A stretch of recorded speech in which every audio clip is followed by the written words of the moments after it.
Bonjour à tous les passionnés de cinéma. Je suis enchanté de vous retrouver sur ma chaîne Cinémadicte, où je vous propose les meilleures infos sur Bonjour les à tous, et bienvenue sur ma chaîne.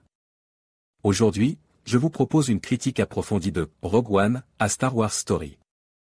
Dans cette vidéo, je vais analyser les thèmes principaux du film, les personnages qui le composent, ainsi que son impact sur l'univers de Star Wars.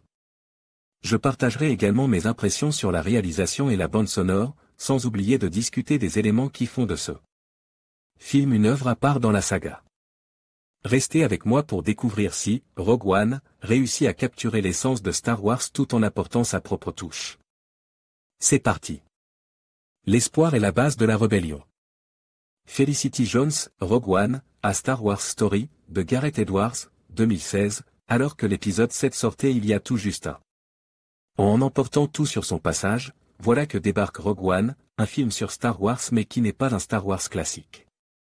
Bien entendu, on part très vite dans la spéculation commerciale concernant ce nouveau film qui ne fait que s'insérer entre la revanche des Sith et un nouvel espoir, cependant force est de constater que ce spin-off n'a pas pour une unique vocation que les gains qu'il peut engendrer. Même si en elle-même cette histoire ne nous apprend que des faits assez anecdotiques sur les grandes lignes qui composent les épisodes de la saga, Rogue One se paie le luxe d'aborder d'autres thématiques. Notamment celle du père, très présente dès les premières minutes, mais aussi celle de la rébellion. Cette dernière est-elle juste, son évolution est-elle dépourvue de contradictions, est-elle tout simplement un bienfait pour les oppresses? Ou sert-elle des intérêts plus sombres et particuliers? Bien que l'ensemble peine parfois à tout raconter, la faute a un grand nombre de personnages dont la mise en place est compliquée. En 2 heures, Rogue One n'en demeure pas moins un formidable film de science-fiction qui réussit là où l'épisode 7 ne prenait pas de risques.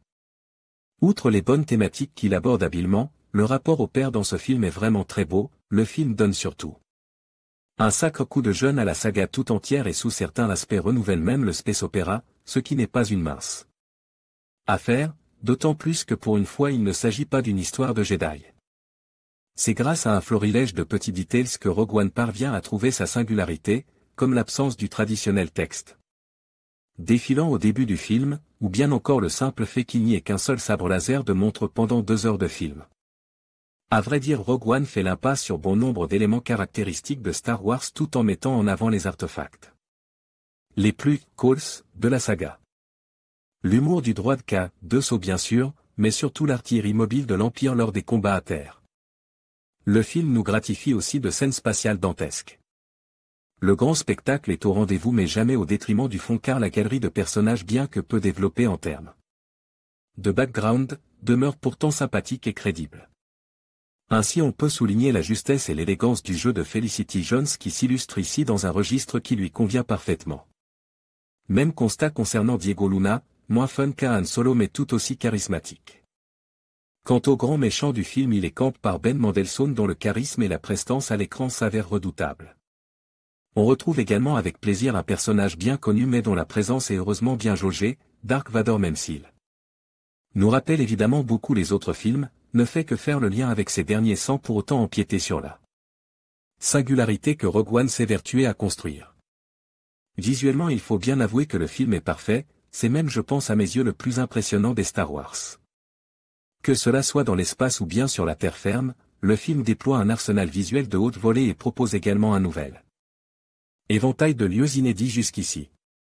La bataille sur Scarif est véritablement le gros temps fort du long métrage et l'ambiance lagon d'eau turquoise, sable blanc et palmier, s'avère être une bonne dose d'oxygène venant contrer les habituels décors de prairie, de neige ou de forêt des autres épisodes.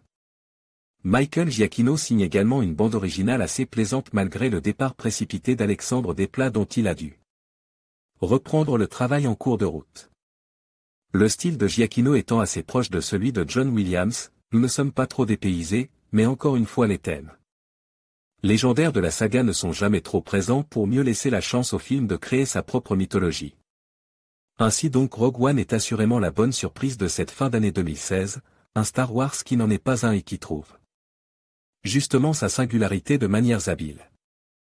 Même si on peut regretter avec raison de ne pas en apprendre plus sur les prémices de l'épisode 4, il est en revanche difficile de bouder un tel spectacle qui n'est pas dépourvu non plus de thématiques intéressantes. Ma note, 8/10. En conclusion, Rogue One, A Star Wars Story se distingue par son approche audacieuse et son ton sombre, offrant une perspective unique sur l'univers de Star Wars. Bien que le film présente des personnages mémorables et des séquences d'action captivantes, il soulevait également des questions sur la cohérence narrative et le développement des protagonistes. La critique de Stark nous invite à réfléchir sur ces éléments tout en célébrant les réussites du film. En fin de compte, Rogue One reste une œuvre fascinante qui enrichit la saga tout en divisant les opinions. Merci de nous avoir suivis dans cette analyse.